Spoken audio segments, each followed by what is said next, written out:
The wedding day shimmered like a scene ripped from a Hollywood script, all golden light and whispered promises. Under a canopy of ivory silk strung with twinkling amber lights, Elena Harper stood beside James Dalton, her hands trembling slightly as they clasped his. She wore a simple lace gown that hugged her frame, her dark hair cascading in loose waves down her back. James, sharp in a charcoal suit, gazed at her with what she swore was real devotion, his hazel eyes catching the glow of the setting sun. Their vows spilled out like poetry, promises of forever, of standing together through storms and sunshine. Elena's voice broke as she spoke hers, and when James said, "In sickness and in health, for richer or poorer," the crowd sighed, a collective breath of romance. Her sister Mia dabbed tears from her eyes in the front row, and even James's stern mother Margaret softened for a moment, lifting a glass in their honor. They kissed, and the applause erupted like fireworks. Elena felt weightless, as if the world had finally aligned in her favor. She'd grown up in a small Ohio town, the daughter of a mechanic and a schoolteacher, always dreaming of a love that felt bigger than the cracked sidewalks of her childhood. James was that lover, so she believed. A charming sales manager with a quick smile and a knack for making anyone feel seen. He'd swept her off her feet 2 years earlier at a mutual friend's barbecue. Now at 28 she was his wife, and the future stretched out before them, bright and unbroken. The cracks didn't show that day.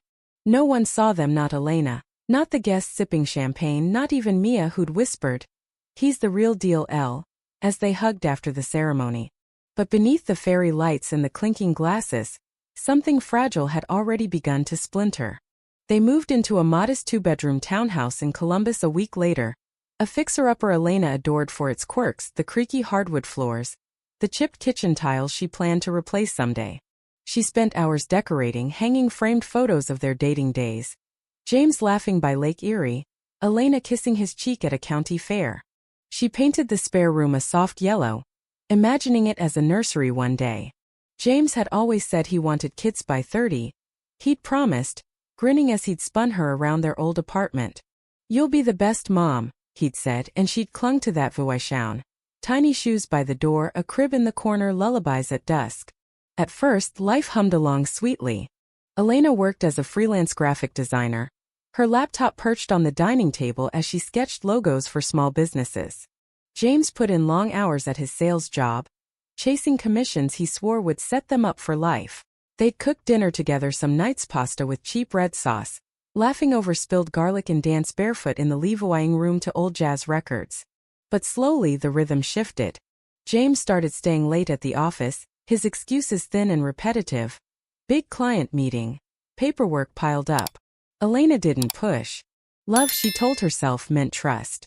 She'd wait up with a plate of leftovers, the TV flickering in the background, until he'd stumble in smelling of stale coffee and something sharper whiskey, maybe, though he'd shrug it off. The talks about kids faded too. Where once he'd muse about names, Henry for a boy, Lily for a girl, now deflected. "Work's crazy," he'd mutter, scrolling his phone while she sat across from him, her words dangling unanswered. The warmth in his eyes dulled, replaced by a distracted glaze. Elena chalked it up to stress. She'd read somewhere that marriage took work, that the honeymoon phase always faded. So she kept going, cooking, cleaning, dreaming, building a life around a man who seemed less and less present. Then came the day that changed everything. It was a gray Tuesday in March, rain tapping against the windows as Elena sat on the bathroom floor, staring at a plastic stick with 2 faint pink lines. Her breath caught, her hands shook, and a wild, trembling joy surged through her. Pregnant. She was pregnant. For a moment the world was perfect. Her dream of motherhood, their dream, was real. She imagined James's face lighting up, his arms around her, the two of them laughing through tears. She spent the afternoon planning, bought a tiny pair of socks at the dollar store, tucked them into a gift box with the test, and rehearsed her words. "We're going to be parents." When James walked through the door that night, his tie loosened and his hair mussed, Elena greeted him with a smile that felt too big for her face. "Sit down," she said, her voice bubbling. "I've got something for you."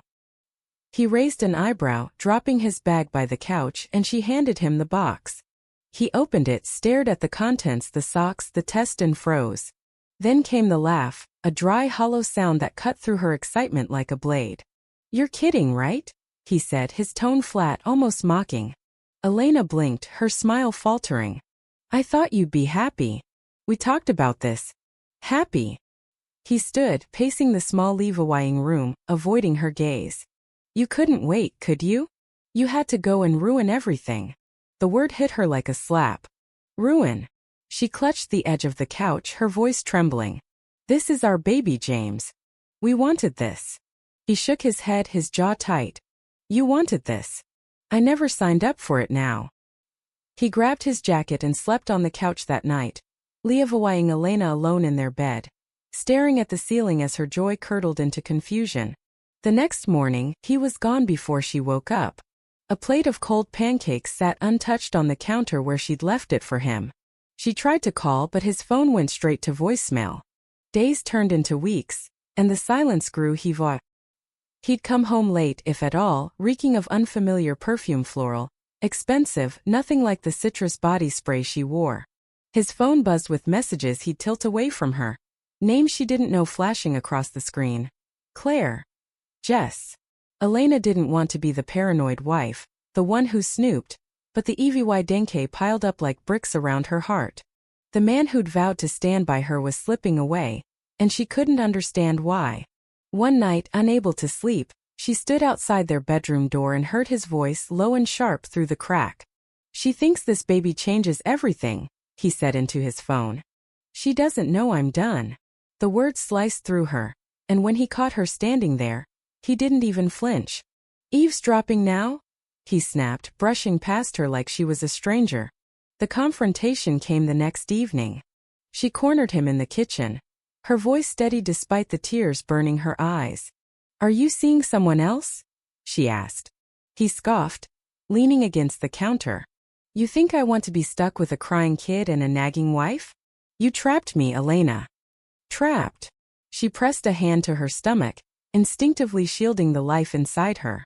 This was our dream. Yours, he spat. Not mine. He stormed out, the door slamming behind him, and she sank to the floor, surrounded by the echoes of a life unraveling. He didn't come back for days. Elena called his office, his friends, even his mother. Margaret only said, "He's fine, dear," her tone clipped and cold. When James finally returned, it was to pack a bag. I need space, he muttered, shoving shirts into a duffel.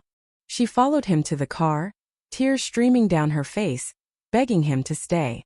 Please, James. I need you. The baby needs you. He turned, his eyes hard. That baby isn't mine. You probably planned this to keep me here. Then he drove off, leaving her frozen in the driveway, the taillights fading into the dusk. The next morning, Elena sat alone with an ultrasound photo from her latest appointment. The tiny heartbeat flickered on the grainy image, a fragile pulse of hope. James might have walked away, but she wouldn't. She'd love this child enough for both of them. Still, the reality pressed in. No job beyond her dwindling freelance gigs, no family nearby. Her parents had passed years ago, and Mia lived across the country in Seattle. Rent loomed, the fridge was nearly empty, and her insurance barely covered prenatal care. She posted her resume online, desperation creeping into every click, and whispered to herself, "We'll make it. We have to." Friends vanished too. The group chats that once buzzed with plans, coffee dates, Emma nights went silent.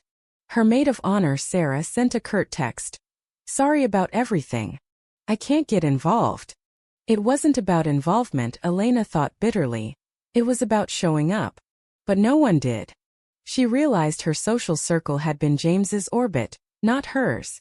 Alone, she scrolled through old photos, smiling faces at her bridal shower, arms around her at birthdays, now just ghosts on a screen. At her next appointment, the doctor's words were gentle but firm. "Your stress levels are too high, Elena. You need rest for the baby." Rest? With an EVY notice taped to her door and bills stacking up like unanswered prayers? She nodded, but inside, panic clawed at her. That night, she ate a bowl of plain rice, propped her swollen feet on the couch, and stared at the ceiling. She wasn't religious, but she whispered into the dark, "Please just give me strength. Not miracles, just enough to keep going." The knock came past midnight, jolting her awake.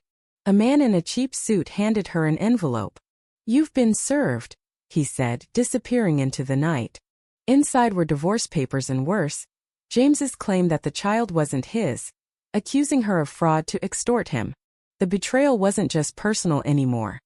It was a calculated attack, a public erasure of her truth. She didn't cry this time. Something hardened in her chest, a quiet fury replacing the grief. Desperate, she took a bus across town to see James's parents. Margaret answered the door, her face tightening at the sight of Elena's growing belly under her coat. "What do you want?" she asked, her voice ice. "I need to talk," Elena said. "Please." Margaret crossed her arms. "James told us everything. That baby isn't his." "You know that's not true," Elena pleaded. "You know your son. We planned this." "Leave," Margaret snapped, "before I call the police." The door slammed and Elena stood on the porch, the wind biting her cheeks as tears froze there. She was alone, truly, utterly alone.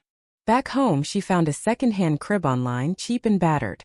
Assembling it became her rebellion. The instructions were torn, screws missing, but she made it work, her hand steady despite the ache in her back. Each turn of the drill was a promise. Her child would have a home, with or without James. She stared at the court date on the summons 3 weeks away and gathered what she had. Ultrasound receipts, appointment logs, a screenshot of a text from James months ago. "Can't believe I'm gonna be a dad." She wasn't a lawyer, but she'd fight. The hearing dawned gray and cold. Elena stood outside the courthouse in a thrift store black dress, her belly straining the fabric. Inside, James strutted in with a new woman on his arm, tall, blonde, dripping in designer clothes. They smirked as if the day were a formality. The lawyer James hired was slick, his voice booming. "No proof this child is my client's." "She's a liar, Your Honor." Elena handed over her evidence, her voice low but firm. "He was there when I found out." He was happy. The judge reviewed her papers, his face unreadable, while James scoffed. She faked it all. The room held its breath when the judge spoke. "Miss Harper, any witnesses?" She shook her head. No one had come. James's lawyer grinned, but the judge cut in. "We'll reconvene after a DNA test. Paternity isn't a guess." Elena exhaled, relief flooding her. James's smugness faltered. Outside, he cornered her in the parking lot, his voice a hiss. "You're dragging this out. I've moved on." "Disappear." His girlfriend sneered. "Pathetic." Elena met his gaze, unflinching. "You left, James. But you don't get to rewrite the truth." She walked away, feeling not fear but clarity.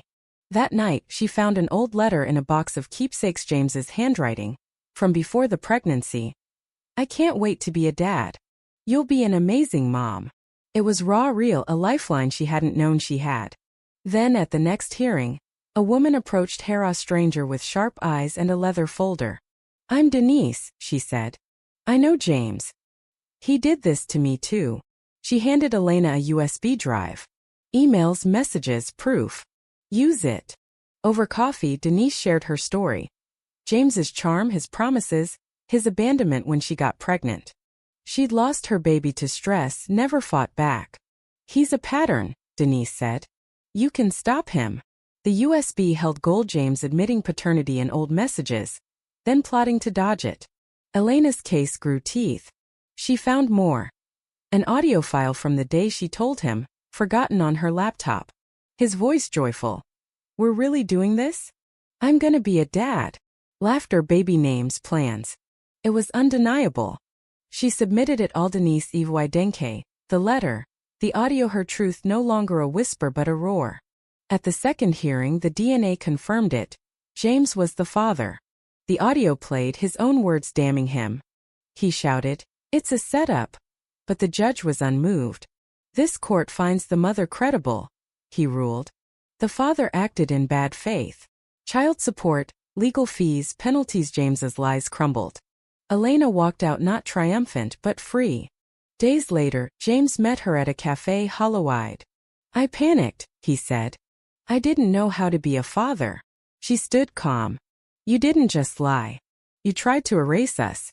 That's not fear, that's cowardice." She left him there, his regret too late. In court, she gave a closing statement. "I came here afraid, but I found my voice. For every woman doubting her worth, I hope she finds hers too." The judge nodded, and a young attorney, Marissa, approached her after. You could help people, she said, offering a job at a legal center for single moms. Elena said yes, rebuild and lift others too. Months later, her son Noah was born, a fierce, perfect cry cutting through the quiet hospital room. She held him, whispering, "Welcome," and felt the past fade. A year on, Margaret showed up, tearful, apologetic, holding Noah gently. Elena didn't forgive, but she understood. Her life now was hers, work with Marissa. A warm home, a child full of light. She'd fought, risen, and rewritten her story. Not in shadows but in truth's unshakable glow.